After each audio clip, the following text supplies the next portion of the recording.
Hello student, welcome back again to the Nishan Classes online digital platform. Now we will discuss today class 12th CBSE Biology B3 जो 22 दिसंबर को होने वाला है.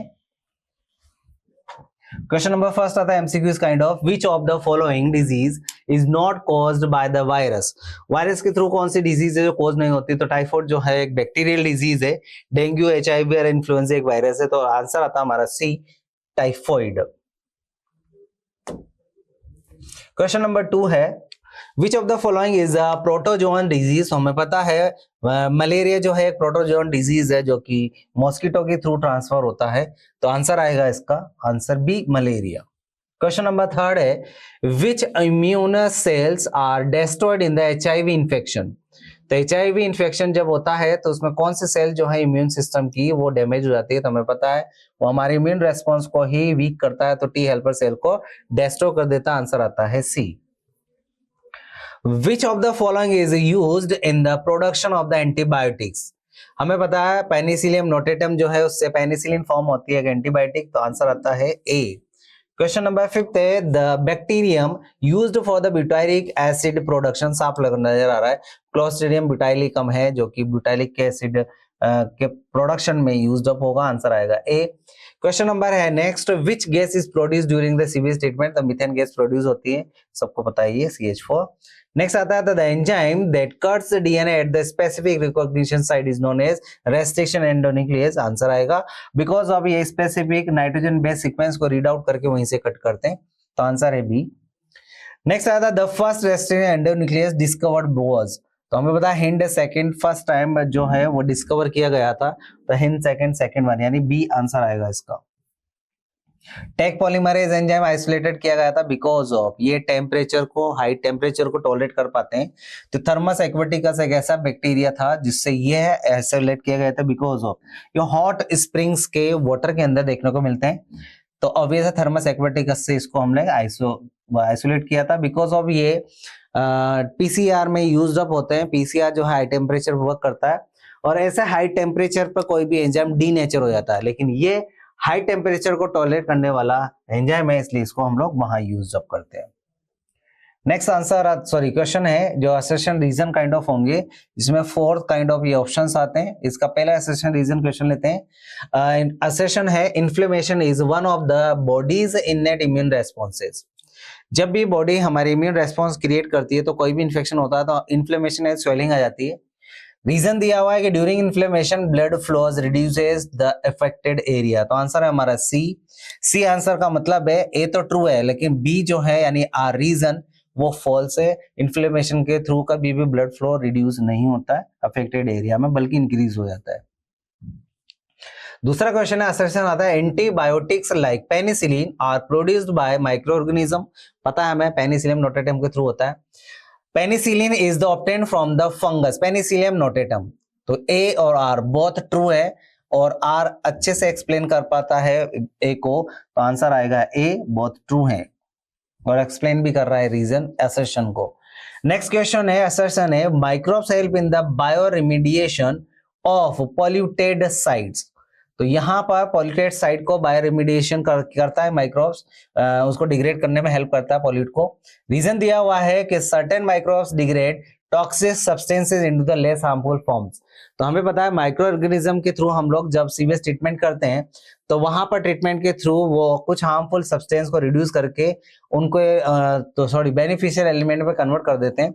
तो answer सही है कि रीजन इसको एक्सप्लेन करता है और वो दोनों राइट है. आंसर आता है ए. क्वेश्चन नंबर है नेक्स्ट जिसमें असर्शन आएगा कि competent host cell allow the uptake of foreign DNA. Competent cell जो है वो DNA को अपटेक करने में हेल्प करती है, राइट थिंक है वो. और रीजन है कि competent can be reduce by the treating the cells with the CaCl2. CaCl2 के थ्रू हम लोग उसको ट्रीट करते हैं तो हीट शॉक ट्रीटमेंट देने के बाद उसमें पोर्स बन जाते हैं जिससे वो DNA को अपटेक कर पाती है. तो यहाँ पर आंसर आता है हमारा ए यानी कि बोथ जो है वो राइट है और राइट होने के बाद ए जो है यानी रीजन जो है वो असर्शन यानी कि जो ए ऑप्शन है उसको एक्सप्लेन भी कर पाता है. क्लियर. तो नेक्स्ट क्वेश्चन आता है हमारा क्वेश्चन नंबर 2. ये name the pathogen and mode of transmission of malaria. यहां पर एक पैथोजन का नेम देना है और mode of transmission of malaria जो है वो किस तरह से होता है वो बताना है। तो मोड ऑफ ट्रांसमिशन जो है वो कैसे होगा, तो देखो यहां पर पैथोजन जो होता है मलेरिया का हमें पता है प्लाज्मोडियम, जो कि एक लार्वी सब्सटेंस है। ये प्लाज्मोडियम वाइवेक्स और प्लाज्मोडियम फैल्सीपेरम, इनके थ्रू जो है इन जनरली मलेरिया कोज होता है। ट्रांसमिशन होता है इसका, कोई एक फीमेल जो है एनोफिलीज मॉस्किटो है जिसके बाइट से ये ट्रांसमिट होता है one person to other person. Differentiate करना है नेक्स्ट क्वेश्चन है इसी का, और हमें एक्टिव और पैसिव इम्यूनिटी के बिटवीन डिफरेंशिएशन करना है। एक्टिव इम्यूनिटी का मीनिंग क्या है, antibodies produced by the body. Active immunity के अंदर जब भी कोई भी पैथोजन हमारी बॉडी में इंट्रोड्यूस किया जाता है तो हमारी बॉडी के अंदर उसके अगेंस्ट एंटीबॉडी का प्रोडक्शन किया जाता है, जैसे कि एग्जांपल आफ्टर वैक्सीनेशन होता है। पैसिव इम्यूनिटी में रेडीमेड एंटीबॉडीज को हमें गिवन किया जाता है, बेस्ट एग्जांपल है एंटी टिटनस सीरम, इसमें एंटीबॉडी पहले से रेडीमेड होती है। तो एक्टिव के अंदर तो हमारी बॉडी में जाकर एंटीबॉडी बनती है, पैसिव में एंटीबॉडी रेडीमेड बनी बनाई दी जाती है। नेक्स्ट क्वेश्चन है what is the use of Aspergillus niger and the Acetobacter aceti in the industry. तो एस्परजिलस नाइगर तो सिट्रिक एसिड प्रोडक्शन में काम आता है, और एसिडोबैक्टर एसिटाई जो है वो एसिटिक एसिड को प्रोड्यूस, जिसको विनेगर बोलते हैं, उसको प्रोड्यूस करने में इंडस्ट्रियलाइजेशन में काम आता है, यानी इंडस्ट्रियल यानी कमर्शियल लेवल पर। इसी का एक और क्वेश्चन है name two enzymes produced by the microbes and state their uses. ऐसे दो हमें प्रोडक्ट एंजाइम्स के नाम बताने जो कि टू एंजाइम जो प्रोड्यूस होते हैं और माइक्रोब्स के थ्रू होते हैं, और उनका यूज भी बताना है। पहला है लाइपेज, ये एक्चुअली में एक डिटर्जेंट रिमूवर ऑयल स्टेन को निकालने में काम आता है, वो है। और पेक्टिनेज जो है ये भी माइक्रोब से फॉर्म होता है, ये एक्चुअली में फ्रूट जूस जो होते हैं उनको क्लेरिफाई यानी ट्रांसपेरेंट बनाने में यूज्ड अप होता है। नेक्स्ट क्वेश्चन है question number 4, define the bioreactor, what is the its function. तो बायोरिएक्टर होते क्या है, तो bioreactor is a large vessels होती है, ड्रम्स होते हैं बहुत बड़े बड़े, in which raw materials are biologically converted into the specific product. Raw material होता है माइक्रोब्स के ट्रीटमेंट के थ्रू उनको स्पेसिफिक काइंड ऑफ प्रोडक्ट में कन्वर्ट कर दिया जाता है लार्ज वेसल्स में। इसमें जो इतना भी कंडीशंस हैं जो कि माइक्रोब्स के ग्रो करने के लिए जो प्रोड्यूस करेंगे प्रोडक्ट उनके लिए बेनिफिशियल है, वो सारी एनवायरनमेंट देंगे हम लोग, यानी प्रोवाइड द ऑप्टिमाइजर कंडीशन, जैसे पीएच हो गया, टेम्परेचर हो गया, उसमें अच्छे से एरेशन देंगे, एजिटेशन ऑफ न्यूट्रिएंट्स देंगे, ये सब कुछ हम लोग अच्छे से प्रोवाइड करते हैं ताकि वो मैक्सिमम प्रोडक्ट प्रोड्यूस कर पाए। नेक्स्ट इसी का और क्वेश्चन है mention two features of a good cloning vector. तो क्लोनिंग वेक्टर हमें पता है कि किसी भी जीन को 1% टू अदर पर्सन ट्रांसमिट करने में हेल्प करता है, ये एक व्हीकल होता है। तो इसके फीचर्स बताने हमें, पहला ओरिजिन ऑफ रेप्लिकेशन प्रेजेंट होता है इसके ऊपर, जो कि इंडिपेंडेंट रेप्लिकेशन करने में हेल्प करता है। दूसरा मल्टीपल क्लोनिंग साइट होती है, many kind of restriction enzyme होते हैं, तो अलग अलग टाइप से रेस्ट्रिक्शन एंजाइम से उसको कट कर पाए और हमारे डिजायर जीन को उसके अंदर इंजेक्ट कर पाए, तो उसके लिए मेनी काइंड ऑफ रेस्ट्रिक्शन और क्लोनिंग साइट प्रेजेंट होती है। नेक्स्ट क्वेश्चन है what is innate immunity, explain it's different barriers. तो इनेट इम्यूनिटी क्या होती है पहले तो वो देखो, it is the natural and non specific defence mechanism होती है प्रेजेंट एट बर्थ। तो जो हमें बर्थ से ऑब्टेन होती है उसको हम लोग बोलते हैं इनेट इम्यूनिटी, और ये किसी पैथोजन स्पेसिफिक नहीं होती, बिकॉज ऑफ अभी तो बच्चा एनवायरमेंट के कॉन्टेक्ट में आया ही है, पैदा ही हुआ है, तो अभी वह एक पर्टिकुलर पैथोजन के अगेंस्ट एंटीबॉडी बनाना नहीं सीखा है, तो उसको जो भी एंटीबॉडीज यानी जो मिली है, इम्यून रेस्पॉन्स मिला है, वो नेचुरली मां से मिला है। It include the following barriers, पहला आता है फिजिकली बैरियर, जिसमें स्किन और म्यूकस जो है वो मेम्ब्रेन आती है और प्रिवेंट करती है एंट्री ऑफ माइक्रोब्स। तो उसके अंदर जो म्यूकस होता है और जो उसकी स्किन होती है अभी वही पैथोजेंस को एंटर करने से प्रिवेंट करती है। तो फिजिकल बैरियर में स्किन और म्यूकस आता है जो कि डिजीज से लड़ने के लिए उसको प्रिवेंट करेगा। दूसरा फिजिकल बैरियर के बाद आता है फिजियोलॉजिकल, जिसमें HCl जो स्टमक के अंदर है, सलाइवा है और टीयर्स है, ये पैथोजेंस को उसके अंदर एंजाइम होता है लाइसोजाइम, वो सलाइवा टीयर्स के अंदर जब भी कोई पैथोजन जाएगा तो उसको किल कर देगा। HCl हाईली स्ट्रॉन्ग एसिड होता है तो वो वहां पर किल कर देगा अगर फूड के थ्रू कोई भी माइक्रोब्स वहां पर जाता है। तो फिजियोलॉजिकल बैरियर में ये काउंट होते हैं।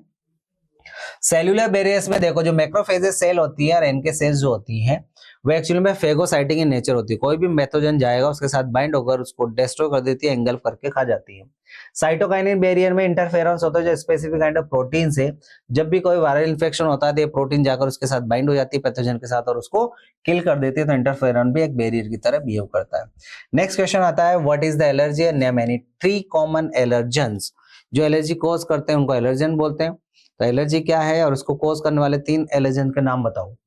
तो allergy is an exaggerate immune response to the body to the certain foreign substance called allergen। हमारी बॉडी अगर किसी भी एलर्जन के रेफरेंस में रेस्पॉन्ड करती है उसको हम लोग एलर्जी बोलते हैं। 3 कॉमन एलर्जेंस कौन कौन से? एक तो पोलन ग्रेन्स होते हैं जिससे हमें एलर्जी हो जाती है, डस्ट माइट से होती है, कुछ पेट्स होते हैं उनके फर वगैरह से भी हमें एलर्जी कॉज हो जाती है। तो एलर्जेंस के नाम हो गए। नेक्स्ट क्वेश्चन आता है explain the industrial use of microbes in producing medicine. हमें कुछ इंडस्ट्रियल यूज ऑफ माइक्रोब्स बताने हैं जो कि मेडिसिन को प्रोड्यूस करने में हेल्प करते हैं। Microbes produce many kind of bioactive chemicals को प्रोड्यूस करते हैं जैसे एंटीबायोटिक्स है। इसमें पेनिसिलियम नोटेटम एक बैक्टीरियम है जो पेनिसिलिन एंटीबायोटिक का प्रोडक्शन करता है जो कि हम लोग मेडिसिन की फॉर्म में लेते हैं।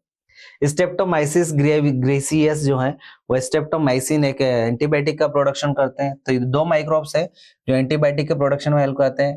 कुछ ऑर्गेनिक एसिड का प्रोडक्शन करते हैं जैसे एस्पेसिलर नाइगर हो गया, ये माइक्रोब सिट्रिक एसिड का प्रोडक्शन करता है। ऐसे स्टेटिन का प्रोडक्शन होता है, इसमें मोनेस्कस परपेरियस एक लोअर कोलेस्ट्रॉल जो है वो फॉर्म करने में हेल्प करते हैं। इम्यूनो सप्रेसिव ड्रग्स वगैरह बनाने में भी कुछ माइक्रोब्स यूज होते हैं जैसे ट्राइकोडर्मा पॉलीस्पोरम, ये एक्चुअली में साइक्लोस्पोरिन ए को प्रोड्यूस करने में हेल्प करता है ये बैक्टीरिया। तो ये एक इम्यून सप्रेसिव ड्रग है। नेक्स्ट क्वेश्चन है mention any 3 microbes used in the production of the beverages. तो बेवरेजेस बनाने में 3 माइक्रोब्स का नाम बताओ। पहला है सेक्रोमाइसिस सेरेविसी जो कि वाइन और बियर बनाने में काम आता है। एस्परजिलस ओराइजी जो कि शेक बनाने में काम आते हैं। और सेक्रोमाइसिस स्पीसीज जो है वो टोडी यानी दारू जो वाइन की एक टाइप होती है उसको बनाने में काम में आते हैं। तो 3 काइंड ऑफ माइक्रोब्स है जो ये बेवरेजेस बनाने में हेल्प करते हैं। नेक्स्ट क्वेश्चन है 7th explain the steps involve in the making recombinant DNA technology using a plasmid vector.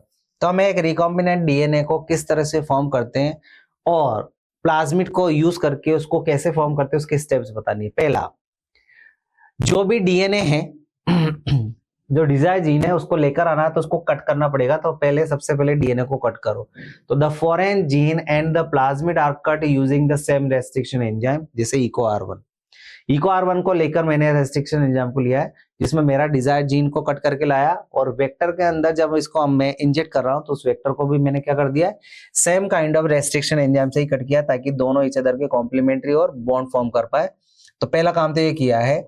दूसरा, लाइगेशन, जो फॉरेन डीएनए है उसको प्लाज्मिड के अंदर मैंने ज्वाइन कर दिया लाइगेज के थ्रू और एक रिकॉम्बिनेंट डीएनए बनाया, 2 डीएनए का कॉम्बिनेशन। एक तो डिजायर जीन में लाया जो एक प्लाज्मिड जो कि ऑलरेडी डीएनए होता है, दोनों को जोड़ दिया तो 2 कॉम्बिनेशन बने दोनों डीएनए के, तो उसको रिकॉम्बिनेंट डीएनए बोला है। अब इसको इंट्रोड्यूस कर देंगे होस्ट के अंदर। तो रिकॉम्बिनेंट डीएनए जो प्लाज्मिड है is transferred into the host cell जो कि इकोलाई वगैरह होता है और ये ट्रांसफॉर्मेशन शो करेगा। तो यहाँ पर ये 3 काइंड ऑफ स्टेप्स इन्वॉल्व होती है इसके अंदर। नेक्स्ट क्वेश्चन आता है what is the insertional inactivation, explain with an example. Insertional inactivation is the loss of the functioning of a gene due to the insertion of foreign DNA। जैसे हम लोग जब भी किसी प्लाज्मिड के ऊपर, जैसे ये प्लाज्मिड है, ये प्लाज्मिड के ऊपर हमारा डिजायर जीन को हमें ऐड करना है तो उस डिजायर जीन को ऐड करने के लिए ऑब्वियस है हमें इसको कट करना पड़ेगा। तो यहां पर मैंने क्या किया, इस पर इस जगह पर मैंने, चलो ये है प्लाज्मिड येलो वाला और इस पर मैंने रेड कलर का अपना डिजायर जीन को ऐड कर दिया क्लियर। तो ये प्लाज्मिड का ये जो पोर्शन था जहां पर मैं अपना डिजायर जीन को लेकर आया। तो इंसर्शनल इनएक्टिवेशन क्या होता है, इस पर जो वेक्टर है येलो कलर का उस पर मेरा डिजायर जीन जिस पर्टिकुलर सीक्वेंस पर लाकर ऐड किया मैंने, तो इसका वो वाला पोर्शन ये मैंने डिस्टर्ब कर दिया उसकी फंक्शनिंग को, बिकॉज ऑफ उसके अंदर मैंने अपना डिजायर जीन डाल दिया तो उसकी जीन सीक्वेंसिंग चेंज होगी, और जैसे ये सीक्वेंसिंग चेंज होती है तो उस पर्टिकुलर जीन की फंक्शनिंग भी क्या हो जाती है, चेंज। तो इंसर्शन के मेरे इंसर्शन की वजह से इसकी एक्टिविटी क्या हो गई है, इनएक्टिवेशन हो गया है, तो इसीलिए बोलते हैं इसको इंसर्शनल इनएक्टिवेशन। क्लियर। इसका बेस्ट एग्जांपल एबलर, मैं एग्जांपल दे रहा हूं इसका। हम लोगों ने प्लाज्मिड लिया है PBr322, इसके अंदर हम ले अपना डिजायर जीन को जो है वो ऐड कर रहे हैं, और इसमें जो है वो कहां पर ऐड किया है, एम्पेसिलिन रेजिस्टेंस जीन, उस पर रेजिस्टेंस पर हमने हमारा डीएनए को क्या किया है, इंजेक्ट किया है। तो दम से समझना, ये एक प्लाज्मिड है वेक्टर। प्लाज्मिड के ऊपर क्या होता है कि specific kind of restriction site होती है, जो कि एक्चुअली में मार्कर होती हैं। क्या होती हैं, मार्कर। तो मैंने दो मार्कर साइट ले रखी है, ग्रीन कलर से डिनोट कर रहा हूँ, ये एम्पेसिलिन और ये टेट्रासाइक्लिन रेजिस्टेंस जीन है, ये मार्कर की फॉर्म में यूज कर रहा हूँ। क्लियर। अब इस मार्कर के बिटवीन मैंने अपने डिजायर जीन को यहाँ पर, ये मार्कर जो है वो एक्चुअली में एक पर्टिकुलर थिंग्स के रेफरेंस में रेजिस्टेंस थे। जैसे ये वाला ग्रीन वाला जो था ये एम्पेसिलिन रेजिस्टेंस था, ऐसा सपोज करो, और ये टेट्रासाइक्लिन रेजिस्टेंस है। लेकिन अपना डिजायर जीन जैसे इसके अंदर ऐड हुआ तो इस पर्टिकुलर जो एम्पेसिलिन रेजिस्टेंस ही शो करता था ये मार्कर, अब नहीं करेगा, क्योंकि मेरा डिजायर जीन ने उसकी जीन सीक्वेंस को डिस्टर्ब कर दिया। इसी को बोलते हैं हम लोग इंसर्शनल इनएक्टिवेशन, यानी कि इस डिजायर जीन की वजह से जो ग्रीन पोर्शन मार्कर था जो रेजिस्टेंस शो करता था, अब वो रेजिस्टेंस शो नहीं करेगा। इसी को बोलते हैं हम लोग इंसर्शनल इनएक्टिवेशन। इसका बेस्ट एग्जांपल ये है, ये PBr322 है, इसमें मैंने अपने फॉरेन डीएनए को एम्पेसिलिन रेजिस्टेंस पर ऐड किया है, जिसकी वजह से इनएक्टिवेट हो गया, और अब ये इनेबल हो गया। अब ये एम्पेसिलिन के अगेंस्ट रेजिस्टेंस शो नहीं कर पाएगा मीडियम में, तो ये हो गया इनएक्टिवेट। नेक्स्ट क्वेश्चन आता है, what are the cloning vectors, name any 3 features of an ideal vector. Vector क्या होते हैं और इनके फीचर्स बताने। तो क्लोनिंग वेक्टर आधे डीएनए मॉलिक्यूल होते हैं used to transfer of foreign DNA into the किसी भी पर्टिकुलर सेल के अंदर। ये एक्चुअली में बैक्टीरियाज के अंदर मिलने वाले एक्स्ट्रा क्रोमोसोमल डीएनए होते हैं, जो जेनेटिक डीएनए के अलावा होते हैं एक्स्ट्रा। इसको हम लोग एज अ वेक्टर यूज करते हैं हमारे डिजायर जीन को किसी भी पर्टिकुलर होस्ट में ट्रांसफर करने के लिए। उसका रीजन है क्योंकि हमारे डिजायर जीन जो होते हैं उन जीन में रेप्लिकेशन, सेल्फ रेप्लिकेशन करने की कैपेसिटी नहीं होती, पर प्लाज्मिड को जो हम लोग यूज कर रहे हैं उसके अंदर ओरिजिन ओराई प्रेजेंट होता है, जो कि origin of replication means self replicate करने की उनमें कैपेसिटी होती है, इसलिए हम लोग वेक्टर्स को यूज करते हैं। क्लियर, ये याद रखना है आपको। फीचर्स देख लेते हैं। पहला, ओरिजिन ऑफ रेप्लिकेशन होता है, सेल्फ रेप्लिकेट कर पाते हैं। सिलेक्टेबल मार्कर, यानी कि जो हम लोगों ने अभी अपने डिजायर जीन को वापस आइसोलेट करने के लिए सिलेक्टेबल मार्कर साइट पर ही ट्रांसफर करते हैं, तो वो एक्चुअली में हेल्प करते हैं अपने ट्रांसफॉर्म सेल को सिलेक्ट करने के लिए। थर्ड, मल्टीपल क्लोनिंग साइट होती है, जो रेस्ट्रिक्शन एंजाइम साइट है, जहां पर हम लोग किसी भी पर्टिकुलर साइट पर अपने डिजायर जीन को कट करके वहां पर इंजेक्ट कर सकते हैं। तो ये फीचर्स हैं इनके। नेक्स्ट क्वेश्चन है, what is the immunization, how is it is different from the vaccination. तो immunization is the process of developing immunity against the disease. तो किसी भी अगेंस्ट के डिजीज के अगेंस्ट जब हम लोग अपने आप को इम्यून करते हैं तो उसको इम्यूनाइजेशन बोलते हैं। डिफरेंस क्या है, vaccination is the administration of the vaccine और immunization is the result of the vaccination. तो वैक्सीनेशन जब गिवन करते हैं तो उससे इम्यूनाइजेशन होता है, और इम्यूनाइजेशन एक्चुअली में वैक्सीनेशन का रिजल्ट है। ये मेन डिफरेंस है इसका। नेक्स्ट क्वेश्चन आता है, describe the life cycle of the Plasmodium and the symptoms of malaria. तो मलेरिया कॉज होता है प्लाज्मोडियम के थ्रू, जो कि एक्चुअली में फीमेल एनोफिलीज मॉस्किटो के थ्रू ट्रांसफर किया जाता है। ये एक्चुअली में लार्वा कंडीशन होती है प्लाज्मोडियम। इसकी लाइफ साइकिल क्या होती है कि मॉस्किटो सबसे पहले अपने स्पोरोजोइड, जब भी वो अपने स्टिंग को पेनिट्रेट करता है हमारे ब्लड वेसल्स के अंदर, तो वो एक्चुअली में अपने सलाइवा रिलीज करता है ताकि कोगुलेशन ना हो। और जैसे ही वो सलाइवा रिलीज होगा, उसके सलाइवा में स्पोरोजोइड्स होते हैं। ये स्पोरोजोइड्स हमारे ब्लड के अंदर आ जाते हैं। ब्लड के अंदर आकर सबसे पहले लीवर सेल में जाकर वहां पर मल्टीप्लिकेशन करते हैं। ये मीरोजोइड जो हैं वो अब यहाँ पर स्पोरोजोइड मीरोजोइड्स में कन्वर्ट हो जाते हैं लीवर में। लीवर के यहाँ से रिलीज होते हैं और आरबीसी को इन्फेक्ट करते हैं। जैसे आरबीसी के अंदर अपने नंबर्स बढ़ाते हैं तो वहां से उस आरबीसी को रप्चर होकर आरबीसी से वहां पर बाहर निकलते हैं और टॉक्सिन रिलीज करते हैं। जैसे वो टॉक्सिन रिलीज करेंगे उसकी वजह से हमें हाई फीवर होता है, चिलिंग फील होती है, पसीना आता है, एनीमिया, खून की थोड़ी सी कमी हो जाती है। तो ये मलेरिया के अंदर है। और जैसे ही दूसरा मॉस्किटो हमें काटेगा तो ये जो यहाँ पर आरबीसी से रप्चर होते हैं तो यहाँ पर स्पोरोजोइट अब किस में, गेमेटोसाइट में कन्वर्ट हो जाते हैं। ये गेमेटोसाइट जाएगी, अब दूसरा मॉस्किटो जब काटेगा तो हमारे ब्लड के अंदर ये स्पोरोजोइट यानी कि उसके गेमेटोसाइट प्रेजेंट है। ये गेमेटोसाइट उसके अंदर चले जाएंगे, उसके स्टमक में जाकर फर्टिलाइजेशन करेंगे, वहां पर जाइगोट फॉर्म करेंगे, जाइगोट से वापस स्पोरोजोइट जो कि उसके सलाइवा के अंदर जाकर, ब्लेन के अंदर जाकर रिलीज वो स्टोर हो जाएगा। जब भी वो किसी भी अदर पर्सन को कट करेगा तो स्पोरोजोइट वापस उसके अंदर इंजेक्ट हो जाएंगे और वापस वही सिम्टम्स यानी साइकिल स्टार्ट हो जाएगी। तो इस तरह से मलेरिया टू होस्ट यानी कि मलेरिया का असेक्सुअल जो फेज है वो तो ह्यूमन बीइंग के अंदर, और सेक्सुअल फेज जो है वो मॉस्किटो के अंदर कंप्लीट हो जाता है।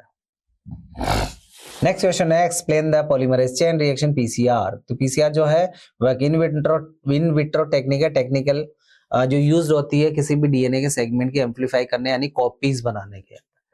सबसे पहले क्या क्या रिक्वायरमेंट है, टेम्पलेट डीएनए चाहिए क्योंकि उसी के ऊपर न्यू डीएनए बनेगा, प्राइमर चाहिए जो कि स्टार्ट करेगा रेप्लिकेशन को, टेक पॉलीमरेज स्लाइड करेगा और न्यू न्यूक्लियोटाइड को लाकर बाइंड करेगा, और इस तरह से डीएनटीपी जो है different kind of nucleotide वो है वो भी काम आएंगे।